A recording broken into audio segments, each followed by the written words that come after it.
तो हेलो दोस्तों, मैं हूं हर्षान और स्वागत है आपका अपने यूट्यूब चैनल एससी क्लासेस में। तो आज हम करने जा रहे हैं क्लास 12 चैप्टर नंबर 2 केमिस्ट्री का सॉल्यूशन।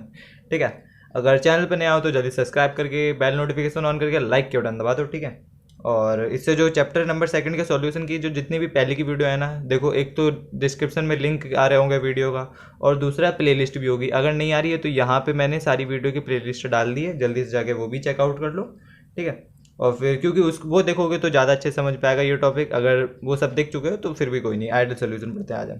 ठीक है, तो आज हम करने जा रहे हैं आइडियल सोल्यूशन। वैसे टॉपिक तो बहुत बड़ा, आइडियल सोल्यूशन है, नॉन आइडियल सोल्यूशन है, फिर नॉन आइडियल सोल्यूशन में भी positive deviation from routes law, negative deviation from routes law. देखो राउट्स लॉ से सारी बातें स्टार्ट होती हैं, ROULTS, राउट्स लॉ से स्टार्ट होती है।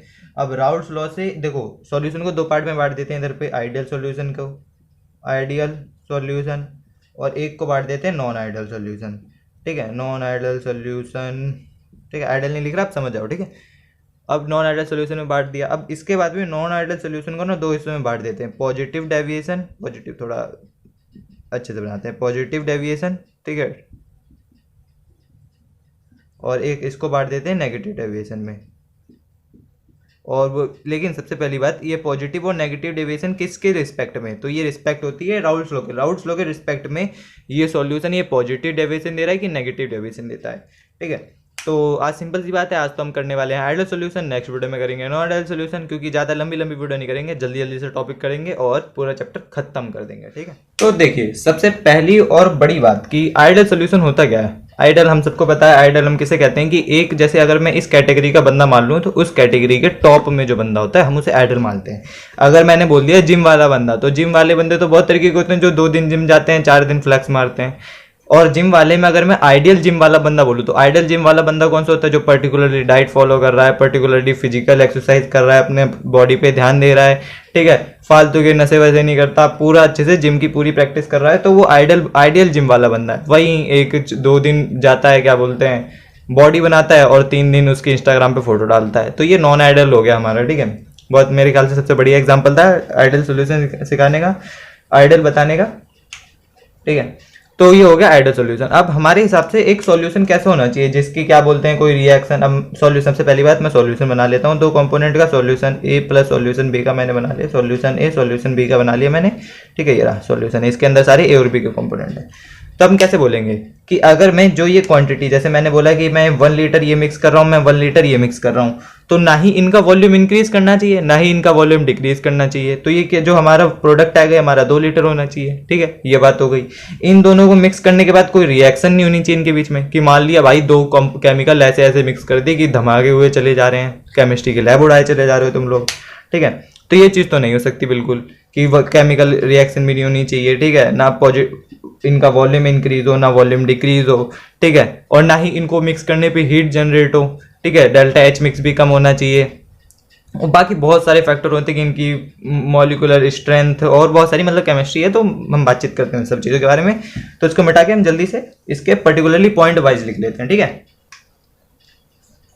सबसे पहला पॉइंट, अगर मेरे को बोलना है कि एक सॉल्यूशन आइडियल सॉल्यूशन है कि नहीं है, तो सबसे पहला पॉइंट क्या होगा, जो मेरी ए बी इंटरेक्शन होगी, ए इंटरेक्शन प्लस मेरी बी बी इंटरेक्शन, वो हमारी ए कॉमा बी के इंटरेक्शन के बराबर होंगी। ठीक है, ये हमारी सेम टू सेम इंटरेक्शन होंगी, सॉरी गलती लिख दी, ए प्लस बी। ठीक है, मेरा कहना इसमें क्या है कि ये जो 2 कंपोनेंट है मेरे ए और प्लस बी, इन दोनों को मिक्स करके जो ए प्लस बी आया है, ये ए लिख लिया, ये बी लिख लिया, ये जो ए प्लस बी आया है, तो इन सब की ना मॉलिकुलर अट्रैक्शन ना वो सेम टू सेम होनी चाहिए, कि मैं जो ए कंपोनेंट जुड़ के जो जितनी ताकत से बना रहे, मतलब एक ताकत से ए बने, उसी सेम ताकत से बी भी बने, और उसी सेम ताकत से ए और बी भी बने। ठीक है, तो इस हिसाब से हमारी जो इंटरेक्शन होगी वो सेम टू सेम रहेगी, तो हमारा एक आइडियल सॉल्यूशन कहलाया जाएगा। वहीं अगर इंटरेक्शन लो हो जाती है तो अलग हिस्से में पहुंच जाएगा, अगर इंटरेक्शन बढ़ जाती है तो अलग हिस्से में पहुंच जाएगा। ठीक है, तो मतलब सारी बात यह है कि हमारे ए कंपोनेंट की जो इंटरेक्शन होगी ए मॉलिक्यूल की वो भी सेम होगी, बी मॉलिक्यूल की भी सेम होगी, और जो ए और बी मॉलिक्यूल होंगे उनकी भी सेम होगी। ठीक, सबसे इंटरेक्शन की बात हमारी पक्की हो गई। अब दूसरी क्या चीज होती है, वॉल्यूम की। वॉल्यूम की जो डेल्टा वी मिक्स होता है, डेल्टा वी मिक्स हमारा इज इक्वल टू 0 आना चाहिए कि वॉल्यूम हमको इन दोनों को मिक्स करने के बाद ऐसे नहीं कि मैंने 1 लीटर मिक्स करा और ये करा मैंने 1 लीटर मिक्स और ये बन रहा है 3 लीटर, लो वॉल्यूम ही बढ़ता चला जा रहा है। ये कोई बात थोड़ी ना होती है कि वॉल्यूम ही बढ़ता चला जा रहा है। और मान लिया चलो वॉल्यूम डिक्रीज कर गया, ठीक है, 1.5 लीटर हमारा बना, तो ये भी गलत है कि वॉल्यूम ना हमारा इंक्रीज करना चाहिए ना डिक्रीज करना चाहिए, जो वॉल्यूम हमारा कॉन्स्टेंट रहना चाहिए, ठीक है। ये वॉल्यूम हो गया सेकंड हमारा। और एक तीसरा पॉइंट हो गया हमें आइडियल सॉल्यूशन बताने के लिए कि डेल्टा एच मिक्स भी हमारा 0 होना चाहिए। Delta H mix is equal to 0, mix करने पे जो भी हीट कोई भी प्रोड्यूस नहीं होनी चाहिए। डेल्टा एच मिक्स का मतलब मैंने दो कंपोनेंट ऐसे मिक्स करे, जैसे मान लिया मैंने ये कंपोनेंट इसमें मिलाया, ठीक है, कोई से भी दो केमिकल मैंने मिक्स करे, तो इन दोनों को मिक्स करने के बाद बना कोई भी वो नहीं होनी चाहिए, क्या बोलते हैं, हीट रिएक्शन इवॉल्व हो जाएगी। मान लो जैसे सबसे बड़ी एग्जांपल देता हूँ, दारू और पानी मिक्स करी, ठीक है, ये रहा पानी, इसमें मैंने दारू डाल दी, तो इन दोनों मिक्स करने के बाद ठीक है, केमिकल मतलब दोनों लिक्विड स्टेट के हैं, तो दोनों में मिक्स करने के बाद कोई हीट जनरेट नहीं हो रही, मतलब ये मेरा एक आइडियल सोल्यूशन है, ठीक है। इतना तो पता है इनकी इंटरेक्शन है कि नहीं है, लेकिन हाँ मतलब डेल्टा एच मिक्स के हिसाब से ये आइडियल सोल्यूशन है कि इन दोनों को मिक्स करने के बाद कोई भी हीट इवॉल्व नहीं हो रही है। दूसरा चौथा पॉइंट क्या होगा हमारा, सॉरी गलती से दूसरा बोल दिया, कि ये जो हमारी bond breaking, BOND bond breaking में जितनी एनर्जी लगी है, बॉन्ड ब्रेकिंग एनर्जी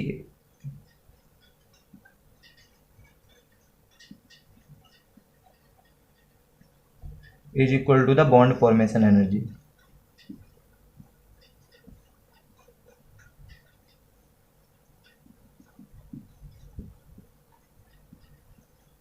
इस पॉइंट का, चौथे पॉइंट का मतलब बहुत सिंपल सा है कि मैंने जितना पैसा अपने दोस्त को दिया ना, उतना ही पैसा मुझे एग्जैक्ट, मतलब अगर मैंने अपने दोस्त को 10 रुपया दिया है, ठीक है, तो वो 10 रुपया एग्जैक्ट मिलना चाहिए मेरे को, ना 10 रुपये से ज़्यादा ना 10 रुपये से कम, ठीक है। वैसे ऐसा कभी होता नहीं है, वो तो 10 ही रुपये दे दे वही बड़ी बात है, ठीक है।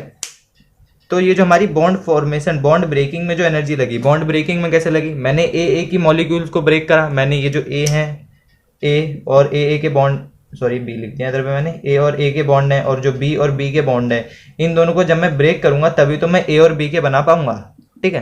तो ये जो बॉन्ड ब्रेकिंग में जो मैंने ताकत लगाई है, वही ताकत मेरे को ये जो जब बॉन्ड बनेंगे ना, इनमें मिलनी चाहिए। तो यही मेरी बॉन्ड ब्रेकिंग में जो मेरी एनर्जी लगी है और जो बॉन्ड फॉर्मेशन में जो एनर्जी मिलेगी, वो दोनों हमारी इक्वल होनी चाहिए। Now let's move to the fifth point. अब फिफ्थ पॉइंट हमारा क्या रहेगा, फिफ्थ पॉइंट का सिंपल सा कहना है, there is no chemical reaction, there is no chemical reaction between component liquid A and B। मतलब अब ऐसा नहीं है कि भाई मैं दो केमिकल मिक्स कर रहा हूँ, मैंने ए में मिक्स करा और ये धमाका हो गया। ऐसे भी बहुत सारे केमिकल होते हैं, अगर मैं किसी भी दो उल्टे सीधे केमिकल को मिक्स कर दूंगा तो धमाका ही होने लग जाते हैं, ठीक है। तो अगर मान लो चलो धमाका भी नहीं होता, लेकिन कोकोई केमिकल रिएक्शन नहीं होनी चाहिए कि कोई भी, मतलब मान लो एक रिएक्शन नहीं होनी चाहिए कि हाँ दारू और जिसका मान लो कोई रिएक्शन नहीं हो रही है ना, पानी में मैंने दारू मिला दी तो कोई रिएक्शन नहीं है, नॉर्मली मिक्स हो गया, मेरा दारू का पैक बन गया है, ठीक।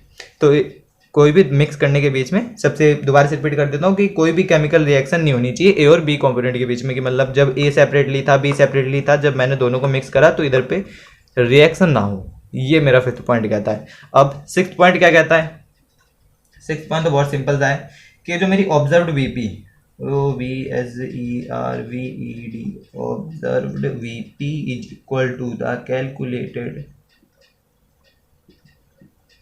VP और सेम एज BP,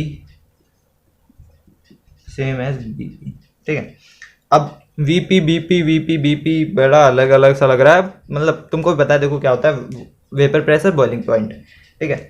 तो जो ऑब्जर्व्ड वेपर प्रेशर मतलब हम किसी के चीज़ का अंदाज़ा नहीं लगाते, तो वो अंदाजे के हिसाब से कि मैंने अंदाज़ा मारा कि हाँ इतना वेपर प्रेशर होना चाहिए, ठीक है। तो जो मेरा ऑब्जर्व्ड वेपर प्रेशर होगा वही मेरा same to same calculated vapour pressure की होगा, कि ये नहीं कि वेरिएशन दिख रहा है कि ऑब्जर्व्ड मेरा अलग हो रहा है, मेरा कैलकुलेटेड अलग हो रहा है, दोनों में वेरिएशन है, तो ये सब नहीं चलेगा। जो मेरा ऑब्जर्व्ड होगा वही सेम टू सेम मेरा कैलकुलेटेड होगा, same as vapour boiling point के भी साथ चलता है कि जो मेरा ऑब्जर्व्ड बॉइलिंग पॉइंट होगा वही सेम टू सेम मेरा कैलकुलेटेड बॉइलिंग पॉइंट होगा।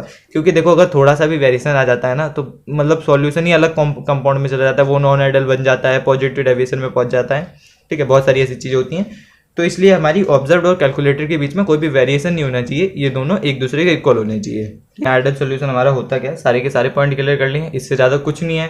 ठीक है, जो भी हुआ बना रखा है आइडियल सोल्यूशन का, तो इससे ज़्यादा कुछ नहीं है। देखो सारे के सारे पॉइंट मैंने क्लियर करा दिए, बढ़िया तरीके से करा दिए। अब सबसे बड़ी बात, ग्राफ क्या होता है आइडियल सोल्यूशन का।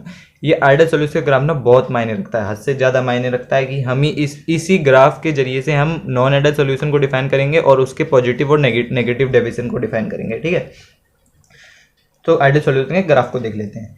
आइडियल सोल्यूशन का वेपर प्रेशर इस साइड रख रखा है, मोल फ्रैक्शन इस साइड रख रखा है। पार्शियल, ये जो पार्शियल पी नॉट ए का मतलब है partial vapour pressure of component B, P not A का मतलब है partial vapour pressure of component A. और ये हमारा एक पर्टिकुलरली जैसे जैसे हमारा मोल फ्रैक्शन बढ़ रहा है वैसे वैसे हमारा क्या बोलते हैं वेपर प्रेशर भी बढ़ रहा है। ये मैंने बताया था ना कि जैसे जैसे मैं मोल फ्रैक्शन बढ़ाता जाऊंगा, अगर इसीलिए मैं बता रहा हूँ पुरानी वाली वीडियो देखनी जरूरी है। इधर पे आ रहा होगा, अभी अगर तुमने नहीं क्लिक करा था तो अभी भी आ रहा होगा, इधर पे आई बटन आ रहा होगा, जाके जल्दी से क्लिक करके वो वीडियो देख लो, बहुत जरूरी है।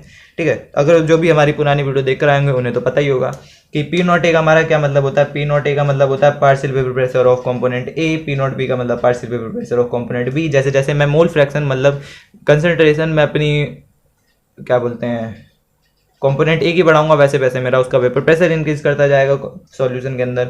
और जैसे जैसे मैं कंपोनेंट बी की बढ़ाऊंगा वैसे वैसे उसका वेपर प्रेशर इंक्रीज करता जाएगा। ठीक है, और जो टोटल वेपर प्रेशर होगा वो मेरे दोनों के पार्शियल वेपर प्रेशर का कंबाइन होगा। ये जो टोटल मेरा पी टी वो मेरे किसके होगा, partial vapour pressure of component A, partial vapour pressure of component B. ठीक है, और इसके कुछ कॉमन से एग्जाम्पल होंगे दो, CaCl4, SiCl4, ये मेरे NCERT के एग्जाम्पल हैं, तो इनको याद करना बहुत जरूरी है, बोर्ड्स में आ जाते हैं क्वेश्चन। ठीक है, तो लो इसी के साथ हमारा आइडियल सोल्यूशन कंप्लीट होता है। कितनी आसान से था, है ना, बहुत ही जल्दी खत्म हो गया ये तो 12 मिनट में। ठीक है, मिलते हैं जल्दी नॉन आइडियल सोल्यूशन के साथ। नॉन आइडियल सोल्यूशन के बाद हम कवर करेंगे positive deviation from Raoult's law और negative deviation from Raoult's law. तो जल्दी से मिलते हैं, देरी किस बात की है। चलो तब तक के लिए धन्यवाद।